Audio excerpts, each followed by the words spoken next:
Gusto ko nang sabihin, napakasimple ng mga pangyayari dyan, nagkakagulo sa ombudsman dahil hindi sila nagtagumpay sa PI, mga PI nila. Hindi rin sila umubra sa impeachment, kaya narito na tayo ngayon. Ipipilit nila na si Boying maging ombudsman para ipakulong si VP Inday Sara bago mag-2027 at hindi lang si Inday Sara, kundi lahat ng mga Duterte, kaalyado ng mga Duterte, baka pati ako. Yan ay sa gitna ng paghihirap ng mga Pilipinong binabaha ng tubig, ng korupsyon at ng kawalang aksyon.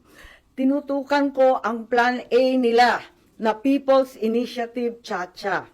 Binuking ko ang Plan B, yung impeachment, para mawala sa landas nila si VP Sara sa 2028. Ngayon, nasa Plan C na po tayo, sa Ombudsman naman. Noon pa'y nakita ko na, kaya ako nagsampa ng kaso, nung May 2, nandun ako sa Ombudsman.